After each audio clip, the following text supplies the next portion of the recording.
Statistics from the National Institute of Mental Health reveal that approximately 25% of adults in America suffer from mental illness, primarily depression and anxiety.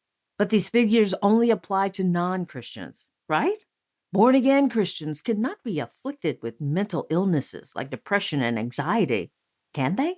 Per Al Saunders, a leading Christian clinical psychologist, these mental illnesses are just as common in the church as outside of the church. Before proceeding any further, it should probably be noted that when we are talking about depression in this book, we are not talking about having the blues for a few days. We are talking about an overwhelming sadness, gloom, and darkness that settles in for many months or even a period of years. This is what is called clinical depression. What are some of the classic signs or symptoms of clinical depression? The following list of 12 classic signs of clinical depression is from Mayo Clinic. Feelings of sadness, tearfulness, emptiness, or hopelessness. Loss of interest or pleasure in most or all normal activities. Sleep disturbances, including insomnia or sleeping too much. Tiredness and lack of energy, so even small tasks take extra effort. Reduced appetite and weight loss or increased cravings for food and weight gain. Anxiety, agitation, or restlessness. Feelings of worthlessness or guilt, fixating on past failures or self-blame. Trouble thinking, concentrating, making decisions, and remembering things. Frequent or recurrent thoughts of death, suicidal thoughts, suicide attempts, or suicide. Unexplained physical problems, such as aches and pains. Angry outbursts, irritability, or frustration, even over small matters. Slow thinking, speaking, or body movements. This type of clinical depression, with the manifestations listed above, does indeed afflict born-again Christians, as well as non-Christians. Many famous Christians who love the Lord Jesus have suffered from clinical depression and anxiety. Christian hip-hop artist and actor Lecrae has shared his struggles with depression. He had a long bout with such a deep depression that caused him to contemplate suicide. Contemporary Christian singer Mandisa also struggled with depression. Her prolonged battle with deep depression lasted 3 years.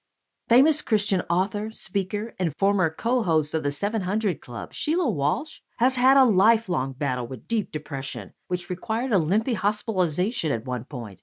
Sheila has stated that she has been on medication for depression for more than 20 years now, and she is doing much better. Mary Beth Chapman is the wife of famous contemporary Christian musician Stephen Curtis Chapman. She has suffered for years with such a deep depression that caused her to want to die. Perry Noble is a well-known Christian pastor and author. He pastors one of the largest churches in America. He has publicly shared his 3-year struggle with deep depression and panic attacks with frequent thoughts of suicide. Former First Lady Barbara Bush suffered terribly from depression in the 1970s. She would sometimes stop her car on the shoulder of the highway because she feared that she might deliberately crash her vehicle into a tree or an oncoming auto. Tina Campbell is a gospel singer, but is perhaps better known for being a co-star in the reality show Mary Mary, along with her sister Erica. Tina had such a horrible bout with deep depression that she said she became both suicidal and homicidal. She stated, "I've been saved all my life, and yet a representative of the gospel could get so low that I wanted to die, kill my children, kill my husband, and kill everybody, and go out with a bang because life was that bad." But that's exactly where I was in 2013, and God alone saved my life. All of these famous contemporary Christians were delivered from their nightmare of deep, dark depression. So be of good courage. There is hope for you too, because the Bible states that God is not a respecter of persons, that God does not practice favoritism. So just as God delivered them, He will also deliver you.